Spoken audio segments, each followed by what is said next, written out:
بسم اللہ الرحمن الرحیم۔ السلام علیکم ورحمۃ اللہ وبرکاتہ۔ الحمد للہ رب العالمین والعاقبۃ للمتقین والصلاة والسلام علی اشرف الانبیاء والمرسلین۔ یا ایھا الذین آمنوا اتقوا اللہ حق تقاتہ ولا تموتن الا وانتم مسلمون۔ یا ایھا الناس اتقوا ربکم الذی خلقکم من نفس واحدہ وخلق منها زوجها وبث منهما رجالا كثيرا ونساء واتقوا الله الذي تساءلون به والارحام ان الله كان عليكم رقيبا۔ يا أيها الذين آمنوا اتقوا الله وقولوا قولا سديدا يصلح لكم أعمالكم ويغفر لكم ذنوبكم ومن يطع الله ورسوله فقد فاز فوزا عظيما۔ ناظرین گرامی قدر، ہم جب بھی کوئی بیان سنتے ہیں یا خطبہ سنتے ہیں یا مجلس نکاح میں ہوتے ہیں اور وہاں خطبہ نکاح پڑھا جا رہا ہوتا ہے تو ہم وہاں پر خطبے میں تقوی کا لفظ بڑی تکرار کے ساتھ سنتے ہیں، یعنی تقریباً 4 بار اس خطبے میں، جس کو خطبہ حاجہ کہا گیا ہے، 4 بار تقوی کا لفظ آیا ہوا ہے۔ اے ایمان والو، تقوی اختیار کرو، اے لوگو تقوی اختیار کرو، اللہ سے ڈرو۔ یہ الفاظ ہم کو خطبہ حاجہ میں بار بار سنایا جاتا ہے، اور اللہ کے نبی صلی اللہ علیہ وسلم یہ خطبہ پڑھا کرتے تھے اپنے ہر بیان میں، اپنی ہر تقریر میں اور خطبے میں۔ آپ غور کیجئے کہ تقوی کی تکرار کس کثرت کے ساتھ ہو رہی ہے، اور جب خطبے جیسے اہم ترین چیز میں تقوی کی تکرار ہو اور تقوی کی یاد دہانی ہو، تلقین ہو، تو یقیناً یہ چیز ہمیں غور و فکر کرنے پر مجبور کرتی ہے کہ ہمیں کیوں بار بار یہ لفظ سنایا جاتا ہے، کیوں بار بار تقوی کی یاد دلائی جاتی ہے۔ اس لیے کہ ہماری دینی زندگی کا حاصل یہی تقوی ہے، تقوی ہی ہم سے مطلوب ہے، اور دنیا اور آخرت کی ساری کامیابیاں، ساری کامرانیاں اور عظمتیں اور ترقیاں اسی تقوی کے ذریعے سے حاصل ہوں گی۔ دین یہی تقوی ہے، اور تقوی کے بغیر، تقوی کے صفات کے بغیر کامیابی اور کامرانی سے انسان ہمکنار نہیں ہو سکتا۔ ہمارے دین کا، ہمارے عقیدے کا، ہماری دینداری کا جوہر یہی تقوی ہے۔ تقوی کو سمجھنے کی ضرورت ہے۔ جب تک ہم یہ نہیں سمجھیں گے کہ تقوی کیا ہے، اس کی تعریف کیا ہے، اس کا مفہوم، اس کا مطلب کیا ہے، تب تک ہم اس کو حاصل کرنے میں، اس کو پانے میں، اس کے لیے جد و جہد کرنے میں ناکام رہیں گے۔ ہم کو یہ سمجھنا چاہیے کہ تقوی ہے کیا چیز۔ حضرت عمر رضی اللہ تعالیٰ عنہ کے ایک سوال سے میں تقوی کے مفہوم کو آپ کو سمجھانے کی کوشش کرتا ہوں۔ حضرت عمر رضی اللہ تعالیٰ عنہ نے حضرت ابی بن کعب رضی اللہ تعالیٰ عنہ سے تقوی کے بارے میں پوچھا۔ ابی بن کعب کون ہیں؟ قرآن کے بہت بڑے عالم ہیں۔ مشہور حدیث ہے کہ اللہ کے نبی صلی اللہ علیہ وسلم نے ان سے اعظم آیت، سب سے عظیم آیت کے بارے میں سوال کیا، اور وہ پورے قرآن سے سرچ کرنے کے بعد ان کو بتانا تھا، تو انہوں نے اس کا جواب دیا کہ آیت الکرسی ہے وہ۔ تو بہت گہرا علم، بہت وسیع مطالعہ آپ کا قرآن کا تھا، حدیث کا تھا۔ تو آپ سے حضرت عمر رضی اللہ تعالیٰ عنہ نے پوچھا کہ تقوی کیا ہے؟ تو حضرت ابی بن کعب رضی اللہ تعالیٰ عنہ نے بہت ہی اچھے انداز میں ان کو یہ چیز بتلائی اور سمجھائی کہ آپ نے کبھی خاردار راستے کا سفر کیا ہے؟ ایسا راستہ جس کے اگل بغل میں کانٹے دار جھاڑیاں ہوں، تو ایسے راستے سے آپ نے سفر کیا ہے؟ کہا ہاں۔ کہا کیسے آپ ایسے راستے سے گزرتے ہو جس کے گرد و پیش میں کانٹے دار جھاڑیاں ہوں، ایسے راستے کو کیسے آپ طے کرتے ہو؟ تو حضرت عمر رضی اللہ تعالیٰ نے کہا کہ میں اپنے دامن کو کانٹوں سے بچاتے ہوئے اور وہ راستہ عبور کر لیتا ہوں. اس راستے میں قدم قدم پر میں اپنے دامن کو کانٹوں سے بچاتا ہوں اور کوشش کرتا ہوں کہ میرے دامن کانٹے سے الجھنے نہ پائیں. حضرت ابی بن کعب رضی اللہ تعالیٰ نے فرمایا کہ یہی تقویٰ ہے کہ دنیا کے اندر آپ اپنی زندگی میں گناہوں سے، فتنوں سے، عمل اور عقیدے کی برائیوں سے اپنے آپ کو، اپنے دین کو، اپنے عقیدے، اپنے منہج کو بچاتے ہوئے آپ گزر جائیں اس دنیا سے. یہی تقویٰ ہے. تقویٰ یہی ہے. کتنا بہترین انداز میں حضرت ابی بن کعب رضی اللہ تعالیٰ عنہ نے تقوی کا مفہوم بیان کیا. میرے بھائیوں، دیکھیں، آپ اسی تعریف کو اپنے دل و دماغ میں رکھ کر کے اور آپ زندگی کے ہر شعبے میں، زندگی کے ہر گوشے میں اپنے آپ کو گناہوں سے بچائیں، معصیت اور نافرمانے کے کاموں سے اپنے دامن کو آلودہ نہ ہونے دیں. یہی تقویٰ ہے. آپ تجارت کر رہے ہوں تو تجارت کے اندر جھوٹ، وعدہ خلافی، دھوکہ، ملاوٹ اور اس طرح سے جتنے بھی منکرات ہیں تجارت کے، بیع و شراء کے، ان سے اپنی تجارت، اپنے کاروبار کو بچا کر کے کاروبار کرنا، تجارت کرنا، یہ تجارت کے اندر تقویٰ ہے.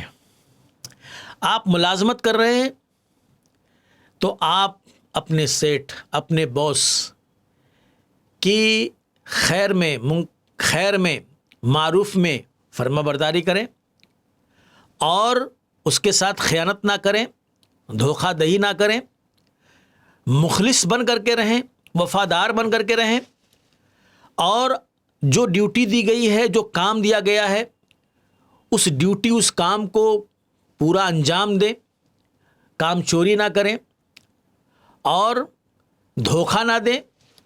یہ ملازمت کے اندر تقویٰ ہے. آپ ٹیچنگ کر رہے ہیں، آپ تدریس کر رہے ہیں، تدریس میں آپ کو جو سبجیکٹ دیا گیا ہے وہ سبجیکٹ آپ ایمانداری کے ساتھ پڑھائیں، دیانتداری کے ساتھ پڑھائیں، نظام کو آپ فالو کریں، اصول و ضابطے کے مطابق آپ ٹیچنگ کریں، تدریس کریں. یہ تدریس کے اندر تقویٰ ہے.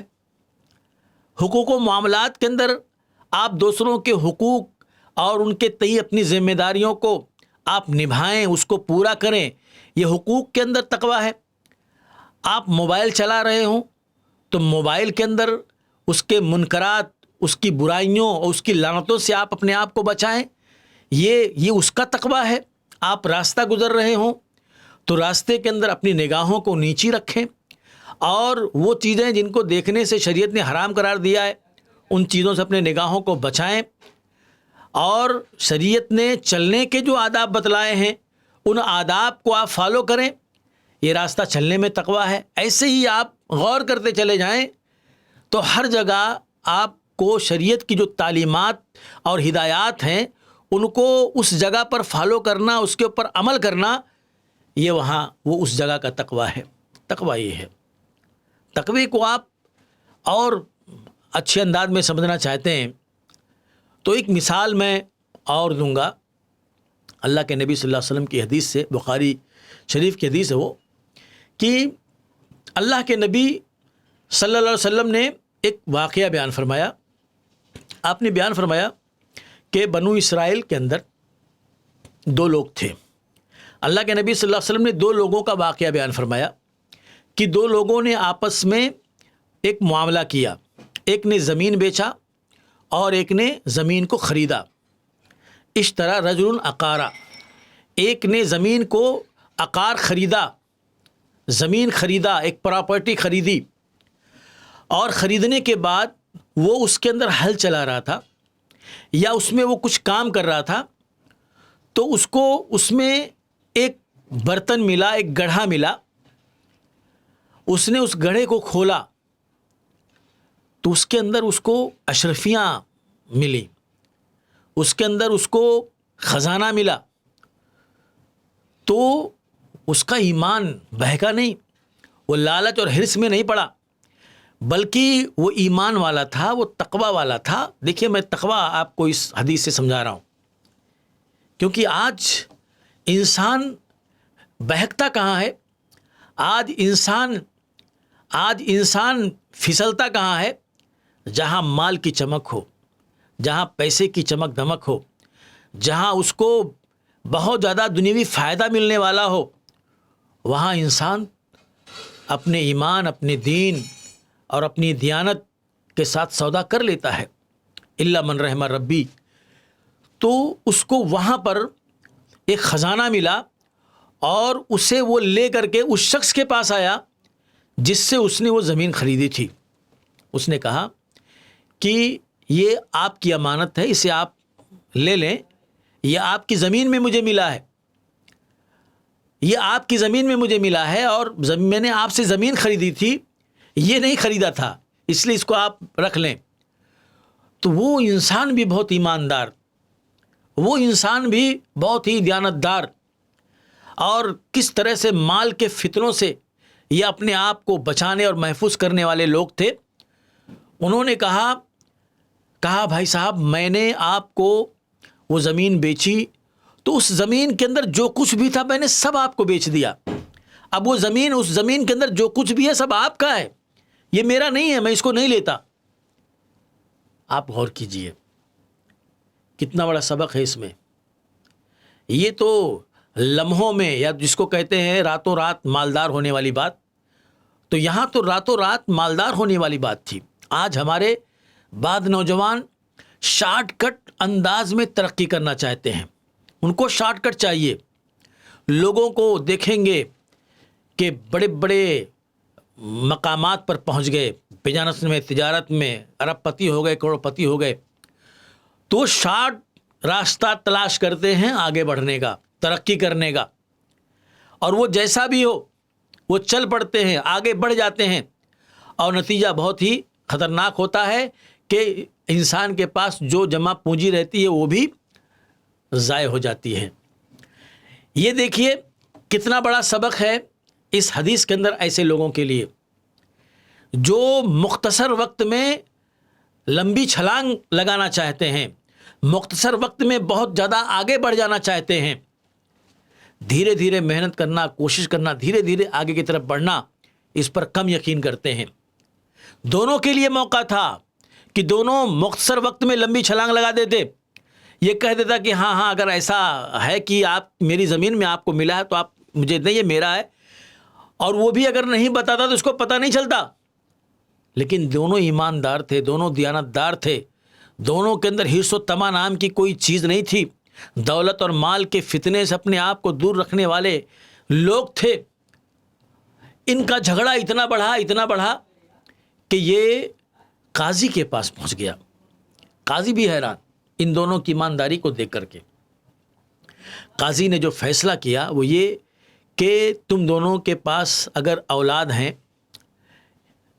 کسی کے پاس بیٹا، کسی کے پاس بیٹی، تو تم لوگ آپس میں رشتہ کر لو، تم نیک لوگ ہو، اچھے لوگ ہو، اچھے لوگوں کا رشتہ اچھے لوگوں سے ہوتا ہے، تو تم لوگ آپس میں رشتہ کر لو، اور یہ جو خزانہ تم کو ملا ہوا ہے اس کو ان کے شادی پر خرچ کر دو، ان کے نکاح پر خرچ کر دو، اور غربا اور مساکین میں تقسیم کر دو۔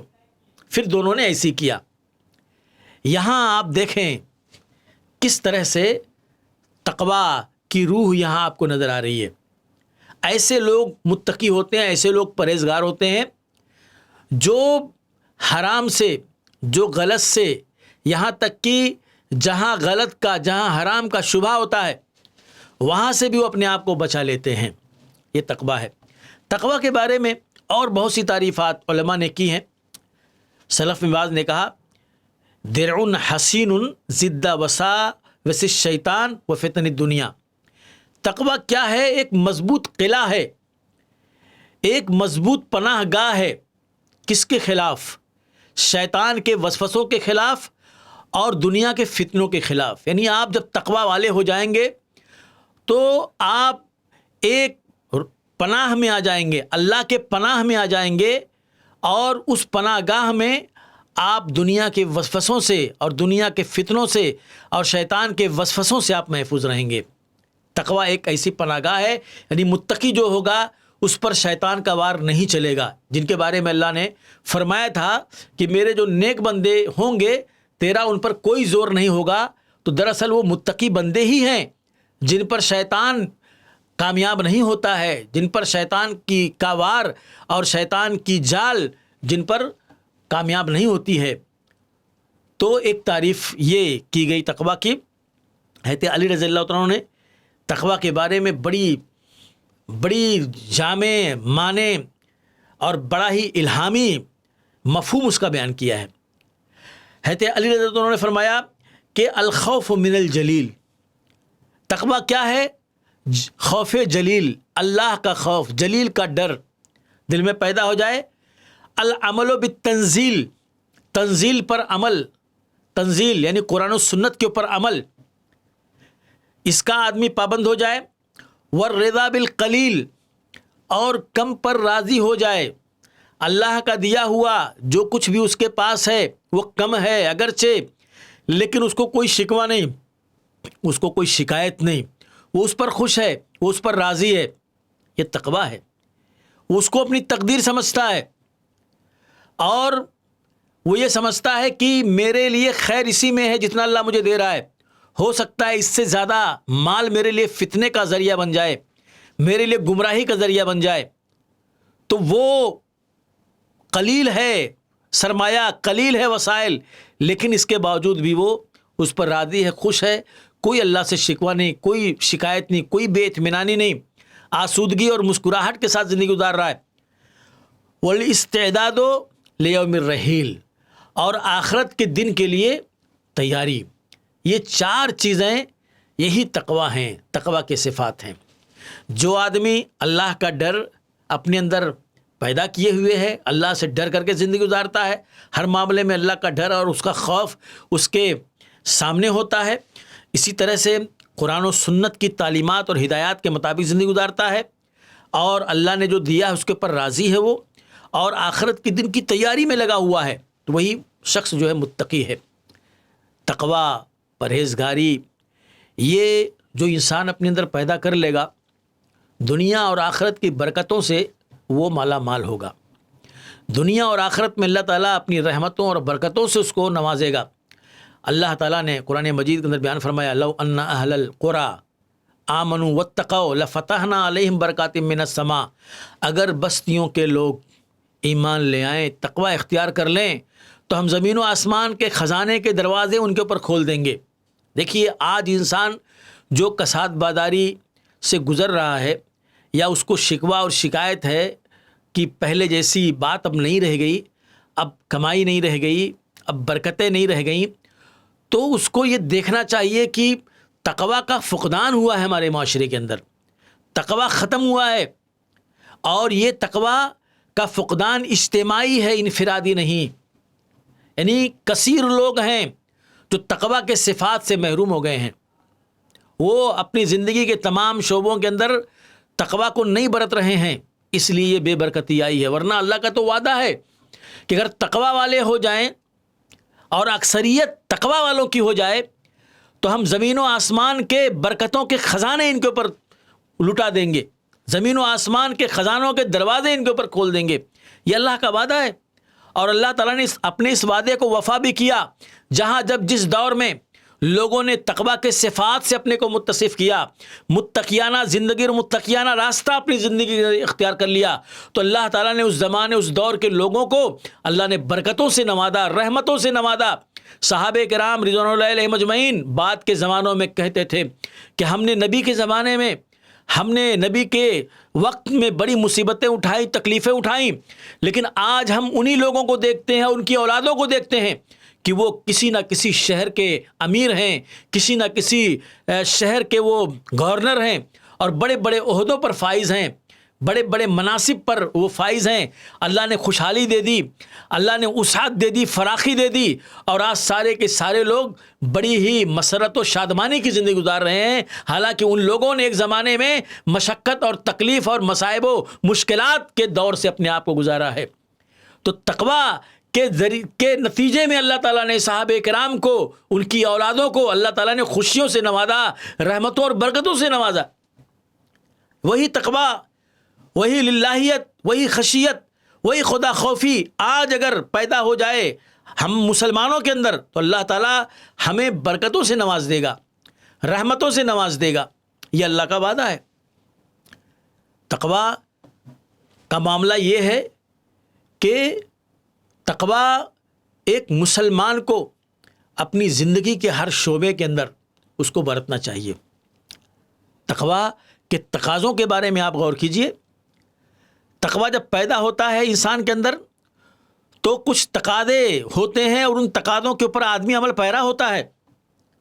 ان تقاضوں سے وہ بے بہرا نہیں ہوتا، اور نہ ہی ان تقاضوں کے مخالف اس کی زندگی ہوتی ہے، وہ ان تقاضوں کے اوپر عمل پیرا ہوتا ہے۔ جیسا کہ کچھ مثالیں میں نے آپ کے سامنے رکھی ہیں۔ آپ دیکھیں کہ تقوی کا تقاضا یہ ہے کہ آدمی جس طرح سے عبادات میں دین کو، شریعت کو لے کر کے چلتا ہے، ایسے معاملات میں بھی وہ دین اور شریعت کو لے کر کے چلے۔ معاملات میں بھی ایسا نہ ہو کہ صرف مسجد میں دین نظر آئے، صرف مسجد کے اندر عبادات کے معاملے میں آدمی دیندار نظر آئے اور یہ نظر آئے کہ ہاں یہ شریعت کو فالو کرنے والے ہیں، اور مسجد کے باہر کی جو زندگی ہے، جو خرید و فروخت ہے، ہمارا جو لین دین ہے، جو معاملات ہیں، لوگوں سے جو تعلقات کا معاملہ ہے، حقوق کا جو معاملہ ہے، وہاں ہم دین کو مس کر رہے ہیں، وہاں ہم دین کے تقاضوں پر، کتاب و سنت کے تقاضوں پر عمل پیرا نہیں ہے، تو پھر تقوی نہیں ہے۔ تقوی اگر ہوگا تو وہ تقوی مسجد کے اندر ہماری عبادتوں میں بھی نظر آئے گا، اور وہ تقوی مسجد کے باہر ہمارے معاملات میں بھی نظر آئے گا۔ تقوی ہمارے معاملات میں بھی نظر آئے گا، ہماری تجارت میں، ہمارے لین دین میں، ہمارے سامان بیچنے اور سامان خریدنے میں، ہمارے وعدہ کرنے اور وعدہ کو وفا کرنے میں، اس میں بھی تقوی نظر آئے گا۔ تقوی یہ ہے کہ آدمی عبادات کے ساتھ ساتھ معاملات میں بھی اللہ کے بتائے ہوئے ہدایات اور اس کی تعلیمات اور اس کے اصول اور ضابطوں کے مطابق زندگی گزارے۔ تقوی کا تقاضا یہ ہے کہ آدمی مکروہات سے اپنے آپ کو بچائے۔ مکروہ کوئی چیز اگر ہے تو اس کے کرنے میں گناہ نہیں ہے، ناپسندیدہ ہے، گناہ نہیں ہے، لیکن تقوی کا تقاضا یہ ہے کہ مکروہات سے اپنے آپ کو بچائے۔ میں بعض لوگ جو تمباکو، پان وغیرہ اس کو مکروہ کے درجے میں رکھتے ہیں، حالانکہ اپنا یہ ماننا ہے کہ ما اسکر کثیر فقلیل حرام، جس کا زیادہ استعمال نشہ پیدا کر دے اس کا تھوڑا بھی حرام ہے، تو اس کا تھوڑا بھی حرام ہے۔ ہم ان چیزوں کو حرام کے درجے میں رکھتے ہیں، اس کو مکروہ کے درجے میں نہیں رکھتے، حرام کے درجے میں رکھتے ہیں۔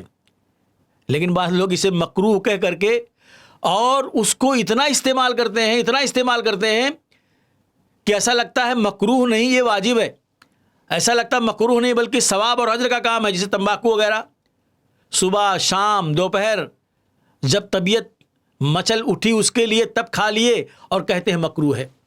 مکروہ کہہ کر کے اس کو استحباب کی طرح استعمال کرنا یہ تقوی نہیں ہے۔ اور تقوی یہ بھی نہیں ہے کہ جو چیزیں نشہ آور ہوں، جس کے اندر سکر پایا جائے اس کو مکروہ کہا جائے، یہ بھی تقوی نہیں ہے۔ یہ علم کے اندر تقوی کے منافی چیز ہے۔ تو مکروہات سے اپنے آپ کو بچانا یہ بھی تقوی ہے۔ اور تقوی یہ نہیں ہے کہ آدمی جواز کے پیچھے بھاگے، مباح کی تلاش میں رہے کہ کہیں سے ہم کو فتویٰ مل جائے اور ہمیں اس کو کرنے کی آزادی مل جائے، اجازت مل جائے۔ ایسے بعض لوگوں کا مزاج دیکھا گیا، اللہ معاف کرے، کہ وہ ایک مسئلہ ایک عالم دین سے پوچھتے ہیں، وہاں جواب ان کے موافق نہیں ملتا ہے، تو پھر یہ نہیں کہ ٹھیک ہے نہیں کرتے، نہیں آگے بڑھتے، جب حلال نہیں ہے، جائز نہیں ہے تو ہم اپنے آپ کو روک لیتے، نہیں، پھر وہ آگے بڑھیں گے اور کسی سے سوال کریں گے، وہاں بھی جواب یہ ملا کہ نہیں مباح نہیں ہے، جائز نہیں ہے، تو وہاں بھی نہیں رکتے، ایسے وہ سلسلہ جاری رکھتے ہیں۔ اب اگر 10 لوگوں نے کہا حرام ہے، ناجائز ہے، مباح نہیں ہے، اور کسی ایک نے کہہ دیا جائز ہے، کسی ایک نے کہہ دیا ہاں کوئی حرج نہیں ہے، تو پھر اسی کو پکڑ لیتے ہیں۔ وہیں ایسا لگتا ہے ان کے من کی مراد مل گئی، ایسا لگتا ہے کہ یہی تو تلاش تھی، اسی کا تو انتظار تھا، بس اس ایک چیز کو لے کر کے اور پھر اس کا استعمال شروع کر دیتے ہیں، اس کو جائز سمجھ لیتے ہیں۔ تو یہ تقویٰ نہیں ہے، یہ تقویٰ نہیں ہے۔ اس طرح سے آدمی تو گناہ میں اور حرام میں پڑنے کے امکانات زیادہ ہے۔ گنہگار صرف وہ نہیں ہوگا جس نے مباح کا فتویٰ دیا ہے، گناہ وہ بھی ہوگا جس نے اس کو مباح کرنے کے لیے اور اپنے سوال کا سلسلہ دراز کیا ہے، اور جب مباح کا فتویٰ مل گیا تو اس کے اوپر عمل کر لیا ہے۔ گنہگار وہ بھی ہوگا، اس کے اوپر بھی اس کا بار ہوگا۔ تو مباح کے چکر میں، مباح کے فراق میں متقی انسان نہیں رہا کرتا، بلکہ مستحب، افضل اور واجب اور ثواب والی چیزوں کے تلاش میں ان کے پیچھے پڑتا ہے۔ اب دیکھیے مباح کا معاملہ ایسا ہے کہ اگر آپ کی فجر کی سنت چھوٹ گئی ہے تو بعد میں آپ اس کو پڑھ سکتے ہیں، جائز ہے، مباح ہے۔ فجر کی سنت چھوٹ گئی تو بعد میں اسے پڑھا جا سکتا ہے، گنجائش ہے، اجازت ہے، لیکن اس کا مطلب یہ نہیں ہے کہ اس کو ہمیشہ عمل اسی کے اوپر کیا جائے، ہمیشہ مباح کے اس پیچھے پڑ جائے اور ہمیشہ آدمی فجر کی سنت بعد میں پڑھے، ہمیشہ فجر کی سنت اس کی قضا ہی ہو۔ یہ متقویٰ نہیں ہے، یہ پرہیزگاری نہیں ہے۔ پرہیزگاری یہ ہے کہ فجر کی سنت پہلے مشروع ہے، پہلے مسنون ہے، تو اس کو پہلے ہی ادا کیا جائے، اس کو پہلے ہی پڑھا جائے۔ کوشش یہ، کبھی کبھار آپ سے اگر تاخیر ہو گئی اور اس کو آپ نے بعد میں پڑھ لیا تو کوئی حرج نہیں، لیکن اس کو اپنی عادت بنا لینا، اس کو اپنا معمول بنا لینا، یہ تقوی کے منافی چیز ہے۔ ٹھیک ہے، عشاء کے بعد جاگنا یہ ضرورت کے تحت، شرعی عذر کے ناطے اگر آدمی جاگ رہا ہے تو کوئی مضائقہ نہیں ہے، کوئی حرج نہیں ہے۔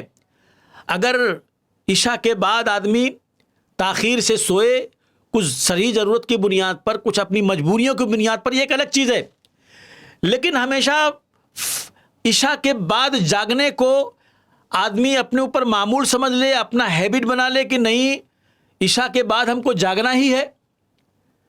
عشاء کے بعد سونا کیا فوراً، جب تک 12 نہ بج جائے، جب تک 1 نہ بج جائے۔ دیکھو یہ بات میں اس لیے کہہ رہا ہوں کہ اللہ کے نبی صلی اللہ علیہ وسلم عشاء سے پہلے سونے اور عشاء کے بعد جاگنے کو آپ ناپسند کیا کرتے تھے۔ تو عشاء کے بعد جاگنا یہ اگرچہ ہمارا ایک کلچر بن چکا ہے، اگرچہ ہمارا یہ ایک مزاج بن چکا ہے کہ ہم عشاء کے بعد جاگتے ہی ہیں، لیکن عشاء کے بعد جاگنا بغیر شرعی عذر کے، یہ اس سے بچنا چاہیے، اس سے اجتناب کرنا چاہیے۔ اگر آپ کے پاس کوئی کام نہیں ہے، اگر آپ کے پاس کوئی مصروفیت نہیں ہے تو سو جانا چاہیے، بلا وجہ دوسرے کاموں میں اپنے آپ کو لگا کر کے اور ایک روٹین بنا لینا کہ نہیں 12 بجے سے پہلے کیا سونا، 11 سے پہلے کیا سونا، 1 بجے سے پہلے کیا سونا، یہ صحیح رویہ نہیں ہے، تقوی کے منافی چیز ہے، یہ تقوی کے منافی چیز ہے۔ ہونا تو یہ چاہیے کہ عشاء کے بعد آدمی سو جائے تاکہ وہ فجر کے لیے تاکہ وہ فجر تک اپنی نیند پوری کر چکا ہو، فجر سے پہلے اس کے لیے تہجد کا بھی موقع ہو اور اس وقت اس کے اندر نشاط پیدا ہو جائے، اس کی نیند پوری ہو جائے۔ یہ فطری طریقہ ہے، یہ فطری روٹین ہے، اس روٹین کے مطابق مسلمانوں کو چلنا چاہیے۔ تو تقوی کے منافی ہے کہ آدمی جواز کے پیچھے، آدمی مباح کے پیچھے پڑا رہے اور بھاگے۔ اسی طرح سے تقوی اگر ہماری زندگی میں آ جائے، تقوی سے اگر ہم کنار ہو جائیں تو اس کی برکتوں کو اور اس کے فوائد کو ہم اپنی زندگی کے اندر ضرور محسوس کریں گے۔ اس کے فائدے کیا ہیں آئیے میں اس کا تذکرہ بھی آپ کے سامنے کر دوں۔ تقوی کے فائدے، دنیا اور آخرت دونوں میں تقوی کے بے شمار فائدے ہیں۔ دیکھیے اللہ تعالیٰ نے فرمایا اِنَّهُ مَن يَتَّقِ وَيَصْبِرْ فَإِنَّ اللَّهَ لَا يُضِيعُ أَجْرَ الْمُحْسِنِينَ۔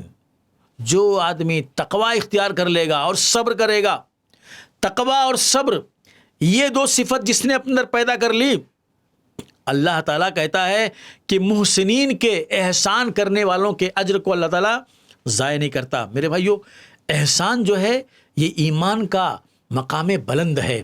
احسان بہت بڑا مرتبہ ہے، بہت بڑا مقام ہے جو احسان کے مقام بلند پر فائز ہو جائے۔ ان تعبد اللہ کانک تراہ، کہ تم اللہ کی عبادت ایسے کرو جیسے کہ تم اللہ کو دیکھ رہے ہو۔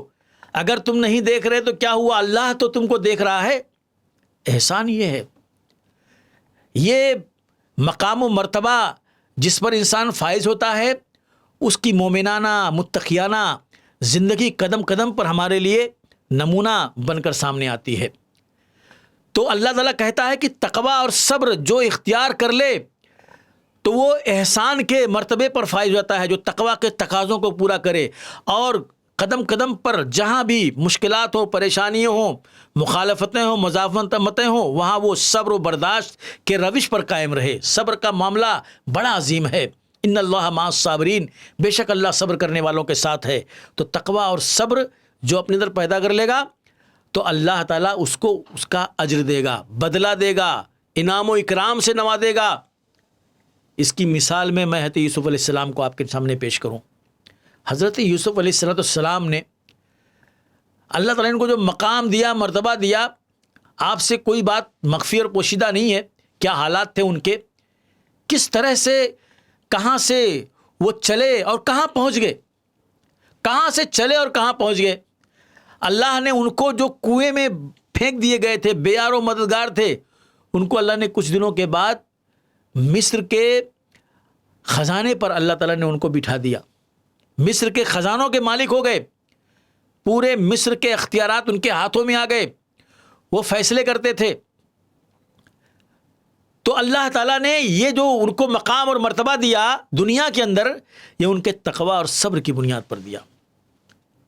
تقوی والی زندگی، یعنی ان کو مصر کے اور شاہانہ محلوں میں رہنے والی خوبصورت عورتوں نے ان کو دعوت گناہ دی، بے حیائی اور جنسی بے راہ روی کی طرف ان کو بلایا، لیکن انہوں نے بڑے ہی حیا اور شرم اور تقوی کے ساتھ اپنے آپ کو رکھا، اور ان کے اس جال سے بچنے کے لیے، ان کے حسن اور ان کے مکر سے بچنے کے لیے، اپنے دامن کو گناہوں سے بچانے کے لیے انہوں نے جیل میں جانا اپنے لیے پسند کر لیا۔ السجن احب الی، اے اللہ قید خانہ مجھے زیادہ محبوب ہے، گناہوں کے ان کانٹوں سے اپنے دامن کو الجھانے سے بہتر ہے کہ میں قید خانے میں جا کر کے وہاں کی مشقتوں کو برداشت کروں۔ اور پھر قید خانے میں ڈال دیے گئے وہ، اور پھر اللہ تعالیٰ نے ان کو قید خانے سے نکالا تو ان کو کہاں اللہ نے پہنچا دیا۔ یہ بہت بڑی مثال ہے تقوی اور صبر کا۔ یہ انعام اللہ تعالیٰ نے ان کو دنیا میں دیا، اور آخرت میں تو جو انعامات اللہ کے پاس ہیں اس کا تو کوئی تذکرہ ہی نہیں کیا جا سکتا، کوئی تذکرہ نہیں کیا جا سکتا۔ جو اللہ تعالیٰ حضرت یوسف علیہ السلام کو آخرت میں جن انعامات اور اکرامات سے نوازنے والا ہے، اس کو ہم تصور نہیں کر سکتے۔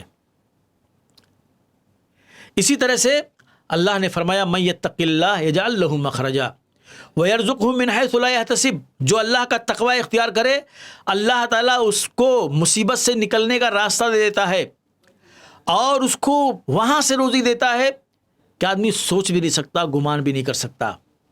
یہ انعام ہے تقوی کا، کہ ہر انسان کبھی نہ کبھی کسی مصیبت میں، کسی تکلیف میں پھنس جاتا ہے، الجھ جاتا ہے بری طرح سے۔ کبھی کبھار انسان کے اوپر ایسے حالات آتے ہیں کہ دماغ کام نہیں کرتا، ذہن کام نہیں کرتا، کوئی سولوشن نظر نہیں آتا، بزنس کا دیوالیہ ہو گیا، دنیا بھر کے قرض ہیں اوپر، کیا کرے، کہاں جائے، لوگوں کے تقاضے ایسے اور اس طرح کے بہت سے حالات ایک انسان کی زندگی کے اندر آ جاتے ہیں۔ تقوی والا اگر ہوگا، اللہ سے ڈرنے والا ہوگا، خشیت والا ہوگا، تو اللہ تعالیٰ ایسے کسی بھی مصیبت کی گھڑی میں اس مصیبت سے نکلنے کا راستہ اس کو دے دے گا. اس مصیبت سے نکلنے کا راستہ اللہ تعالیٰ اس کے لیے پیدا کر دے گا. تقویٰ والے بنو تاکہ جب کبھی مصیبت، پریشانی، تکلیف آئے تو اللہ تعالیٰ اس مصیبت کا، اس پریشانی کا، اس مسئلے کا سولوشن آپ کے سامنے پیدا کر دے اور آپ اس مصیبت کے جنجال سے نکل سکیں. تقویٰ اختیار کیجیے. اور دوسرا فائدہ یہ بتلایا کہ اس کو وہاں سے روزی دیتا ہے جہاں سے وہ سوچ بھی نہیں سکتا. انسان ایسے بہت سے دنیا کے اندر پائے جاتے ہیں جو اپنی دولت، اپنے مال، اپنی ترقی کے بارے میں یہ کہتے ہوئے نظر آئیں گے کہ میں نے کبھی یہ سوچا ہی نہیں تھا کہ میں اتنا کما لوں گا، میں اتنا آگے بڑھ جاؤں گا، اتنا اللہ تعالیٰ مجھے نواز دے گا. میں نے کبھی یہ سوچا ہی نہیں تھا. میں نے جو سوچا تھا وہ بس اتنا تھا کہ بس کسی طرح سے زندگی گزر جائے گی، بال بچوں کی پرورش کر لوں گا، لیکن اتنی بلندی پر پہنچ جاؤں گا، اتنی بڑی سلطنت ہو جائے گی اور اتنی فراخی اور اتنی وسعت ہو جائے گی، یہ کبھی تصور بھی نہیں کیا تھا میں نے. تو یہ دراصل اسی تقویٰ کی برکت ہے. جو انسان اختیار کرتا ہے تو اللہ تعالیٰ ایسی جگہوں سے روزی دیتا ہے کہ وہ سوچ بھی نہیں سکتا کہ یہاں سے بھی میرا فائدہ ہو جائے گا، یہاں سے بھی میرا اتنا انکم ہو جائے گا، اتنی میری آمدنی ہو جائے گی. یہ تقویٰ کی برکت ہے.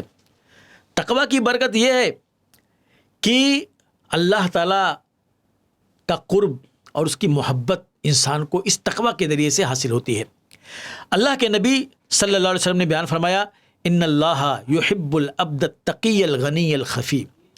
بے شک اللہ تعالیٰ محبت کرتا ہے، بے شک اللہ تعالیٰ محبت کرتا ہے ایسے بندے سے جو تقویٰ والا ہے، جو بے نیاز ہے، خفی گمنام ہے. ایسا بندہ جس کی صفت یہ ہے کہ وہ متقی ہے، جس کی صفت یہ ہے کہ اس کے اندر غنا پایا جاتا، جس کی صفت یہ ہے کہ وہ گمنام ہے، کوئی نہیں جانتا اس کو، اس کی کوئی شہرت نہیں ہے. مسجد میں جاتا ہے، نماز پڑھتا ہے، کوئی اس کو جانتا بھی نہیں، کہ بس جانتے ہیں کہ ہاں ایک آدمی ہے اور آ کر کے نماز پڑھتا ہے یہاں پر اور چلے جاتا ہے. نہ تو اس کو کوئی شادی کا کارڈ دیتا ہے، نہ تو اس کو کوئی بڑی مجلس کے اندر بلاتا ہے. گمنام ہے، کوئی شہرت نہیں ہے، کوئی اس کے نام کی، اس کے کسی حیثیت کی کوئی پبلسٹی نہیں ہے. لیکن اللہ کا متقی بندہ ہے اور غنی ہے، بے نیاز ہے. اس کو کسی کے مال سے، کسی کے دولت سے، کسی کی ترقی سے کوئی لینا دینا نہیں ہے. اللہ نے اسے جو دیا ہے اس میں وہ خوش ہے اور اس میں اللہ کا شکر ادا کر رہا ہے اور اپنی زندگی کو اللہ کی رضا کے تابع کر کے گزار رہا ہے. تو ایسے شخص کو اللہ تعالیٰ اپنے قرب سے اور اپنی محبت سے اللہ تعالیٰ نوازتا ہے. ان اللہ یحب، بے شک اللہ محبت کرتا ہے. تو تقویٰ کے ذریعے سے اللہ کی محبت، اس کا قرب ملتا ہے. اس سے بڑا انعام اور اس سے بڑی نعمت اور کیا ہو سکتی ہے کہ اللہ تعالیٰ محبت کرنے لگے، اللہ تعالیٰ اپنا نزدیکی اور اپنا قریبی بنا لے کسی بندے کو. اسی طرح سے اللہ تعالیٰ نے فرمایا اسی طرح سے اللہ تعالیٰ نے فرمایا انما یتقبل اللہ من المتقین. اللہ متقیوں کا عمل قبول کرتا ہے. یعنی اگر آپ کے اندر تقویٰ ہے، اگر آپ کے اندر خشیت ہے، تو اس تقویٰ کے نتیجے میں اللہ تعالیٰ آپ کی نیکیوں کو، آپ کے اعمال صالحہ کو اللہ قبول کرے گا. اگر اعمال کو قبولیت کے شرف سے ہمکنار کرنا ہے تو متقی بنیے. انما یتقبل اللہ من المتقین، اللہ متقیوں کے عمل کو قبول کیا کرتا ہے. تو تقویٰ نہ ہونا یعنی کہ آپ کے اور ہمارے اعمال خطرے میں ہیں. اگر تقویٰ نہیں ہے تو وہی تقویٰ کیا ہے؟ یہ قبولیت کا ذریعہ اور سبب ہے. تقویٰ کا ایک فائدہ یہ ہے کہ یہ تقویٰ ہمارے گناہوں کا کفارہ بنتا ہے اور گناہوں کی مغفرت کا ذریعہ بنتا ہے. اللہ نے فرمایا وَمَن يَتَّقِ اللَّهَ يُكَفِّرْ عَنْهُ سَيِّئَاتِهِ وَيُعْظِمْ لَهُ أَجْرًا، کہ جو اللہ کا تقویٰ اختیار کرے گا اللہ تعالیٰ اس کے گناہوں کا کفارہ عطا کر دے گا. جو اللہ کا تقویٰ اختیار کرے گا اللہ تعالیٰ اس کے تقویٰ کو، اس کے گناہوں کا کفارہ بنا دے گا اور اس کے اجر کو بڑھا چڑھا کر کے اللہ تعالیٰ اس کو دے گا. یہ ہے تقوی کا فائدہ. اسی طرح سے تقویٰ حاصل کیسے ہوگا، مختصر انداز میں یہ بھی آپ کو بتا دوں کہ اللہ کے اسماء اور صفات کے اندر معرفت، اللہ کے اسماء اور صفات کی معرفت، اللہ کے اسماء، اس کے صفات میں غور و فکر کرنا، اس کا شعور اور اس کی معرفت حاصل کرنا، اس سے اللہ کا تقوی حاصل ہوگا۔ آپ اللہ کے ایک ایک صفت، ایک ایک نام پر آپ غور کیجئے۔ اللہ رحیم ہے، رحم کرنے والا ہے۔ آپ دیکھیں کہ رحم کتنا وسیع انداز میں وہ کر رہا ہے۔ ایسے لوگوں پر بھی اللہ رحم کر رہا ہے جو لوگ اللہ کے باغی ہیں، اللہ کے دشمن ہیں، اللہ کے ساتھ شرک کر رہے ہیں، ظلم کر رہے ہیں، لیکن اس کے باوجود بھی ان کو آکسیجن مل رہا ہے، اس کے باوجود بھی سورج کی روشنی ان کو مل رہی ہے، اس کے باوجود بھی ان کا دل جو اللہ کے 2 انگلیوں کے درمیان ہے وہ دھڑک رہا ہے۔ جب چاہے اللہ ان کی نبض بند کر دے، جب چاہے اللہ کسی خطرناک بیماری کے اندر ان کو مبتلا کر دے۔ لیکن ایسے بہت سے سرکشوں کو، باغیوں کو اور متمردین کو آپ نے دیکھا ہوگا کہ اللہ تعالیٰ ان کے اوپر رحم کرتا ہے۔ اللہ تعالیٰ ایک وقت تک ان کے اوپر رحم کرتا ہے۔ تو یہ اللہ تعالیٰ کے صفت رحمت پر آپ غور کریں تو حقیقت میں بہت دور تک ذہن جائے گا، بہت ساری چیزیں سمجھ میں آئیں گی۔ اسی طرح سے قول و عمل میں اخلاص کے ساتھ آپ کوئی بات کہیں، اخلاص کے ساتھ عمل کریں، قول و عمل میں اخلاص پیدا کر لیں، یہ ذریعہ ہے تقویٰ حاصل کرنے کا۔ اور اللہ کی نگرانی کا شعور کہ اللہ ہمیں دیکھ رہا ہے، اللہ ہماری نگرانی کر رہا ہے، اللہ کی نظروں سے اور اللہ کی دسترس سے ہم کہیں بھی جو ہے باہر نہیں ہیں، اللہ تعالیٰ ہر جگہ ہمارے اوپر نظر رکھے ہوئے ہے۔ اپنے نفس کا روزانہ محاسبہ کریں، اپنے نفس سے سوال کریں، اپنے نفس پر غور کریں، ہم کیا کر رہے ہیں، ہم کس حال میں ہیں، اللہ سے ہم کتنا جڑے ہوئے ہیں، کس قدر ہم سے نیکیاں ہو رہی ہیں، کس قدر ہم سے گناہ ہو رہے ہیں، آج ہم نے کتنا اللہ کی اطاعت میں گزارا اور کس قدر ہمارا وقت اللہ کی نافرمانی میں گزرا۔ ہر آدمی روزانہ اپنا بہت سارے ناہیوں سے اپنا محاسبہ کرے تو اس سے اللہ تعالیٰ کی معرفت حاصل ہوگی اور اس سے تقویٰ آئے گا انسان کی زندگی کے اندر۔ کثرت سے اللہ کا ذکر کرنا، دعا کرنا، روزمرہ کے اندر جو کچھ بھی ہم کرتے ہیں ہر عمل کی ایک دعا ہے، ہر عمل کا ایک ذکر ہے، اس کا اہتمام کرنا، اس سے تقویٰ پیدا ہوگا۔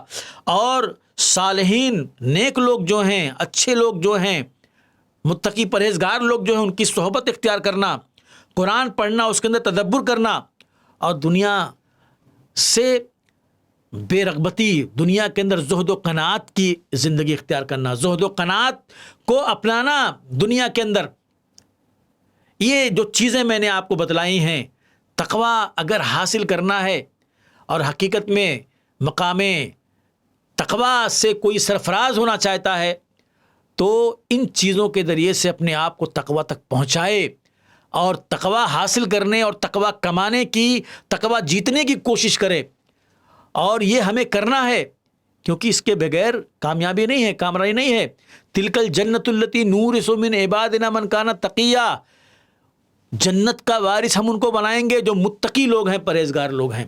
اللہ سے دعا ہے کہ اللہ تعالیٰ ہمیں اپنی زندگیوں کے اندر تقویٰ پیدا کرنے کی توفیق عطا فرمائے، تقویٰ کے تقاضوں پر اللہ تعالیٰ ہمیں عمل کرنے کی توفیق عطا فرمائے، اور تقویٰ کے مطابق اللہ تعالیٰ زندگی کے تمام شعبوں میں ہمیں عمل اختیار کرنے کی توفیق عطا فرمائے۔ آمین۔ وآخر دعوانا الحمدللہ رب العالمین۔